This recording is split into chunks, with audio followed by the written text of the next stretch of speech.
বিসমিল্লাহির রহমানির রহিম।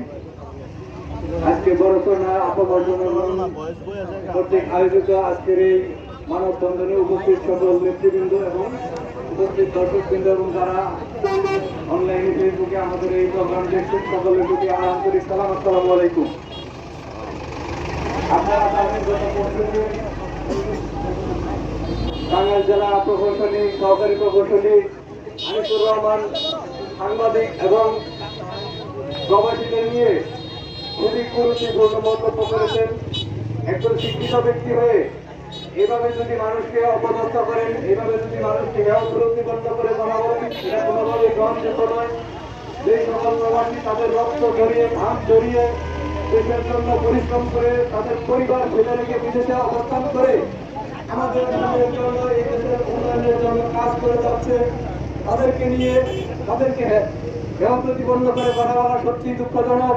সেই সাথে যেই সকল সাংবাদিক ভাইয়েরা দিন রাত পরিশ্রম করে আমাদের এলাকায় সকল ধরনের অন্যায় দুর্নীতি অবিচার সবকিছুর বিরুদ্ধে যারা প্রতিবাদ করে, যারা লেখালেখি করে, যারা মিডিয়ায় প্রচার করে, তাদেরকে নিয়েও এইভাবে কটূক্তি করা কোনোভাবে গ্রহণযোগ্য নয়। তাই আমি অনতিবিলম্বে সেই আনিসুর রহমানকে শাস্তি প্রদানের জন্য কর্তৃপক্ষকে আহ্বান জানাচ্ছি।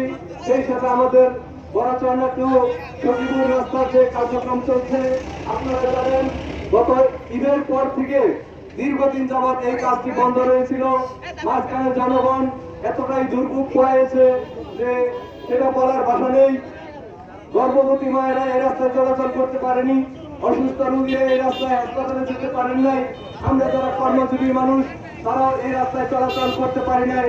এমন অবস্থায় সর্বশেষ যখন রাস্তার কাজটি পুনরায় ধরা হয়েছে, তখন আবার সেই কাজগুলো অত্যন্ত নিম্নমানের পরিস্থিতিতে কাজ করা হচ্ছে, যেখানে ভিটামিনের গুলো কম দেওয়া হচ্ছে অথবা রাস্তার পাশে একদম ঢালু রাখে এবং সেই অবস্থায় করা হয়েছে যে দু একদিন পরে রাস্তাগুলো ভেঙে যাচ্ছে।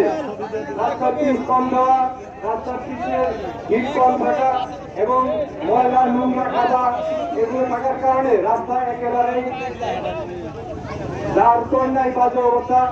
সেই রাস্তাটা কি যেন ভালোভাবে হয়, সেই রাস্তার কাজ যেন শতভাগ শূন্যভাবে হয়, সেই দৃষ্টিকোণ থেকে আমি কর্তৃপক্ষের কাছে আহ্বান জানিয়ে আমি আমার কথা শেষ করছি। সকলকে ধন্যবাদ। বাংলাদেশ জিন্দাবাদ, ধন্যবাদ। তারেক জিয়া পরিষদ টাঙ্গাইল জেলার পক্ষ থেকে সকলকে আবারও অভিনন্দন। আসসালামু আলাইকুম।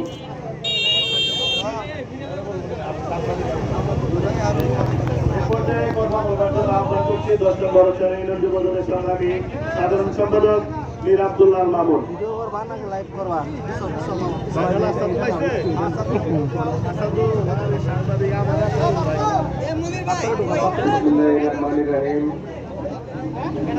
বাংলাদেশ সড়ক ও জনপথ বিভাগের উপ সহকারী প্রকৌশলী মোহাম্মদ আনিসুর রহমানের শোভনীয় মন্তব্যের প্রতিবাদে ঐতিহ্যবাহী বড়চৌনা বাজারে আজকের এই মানববন্ধনে উপস্থিত সর্বস্তরের সুধী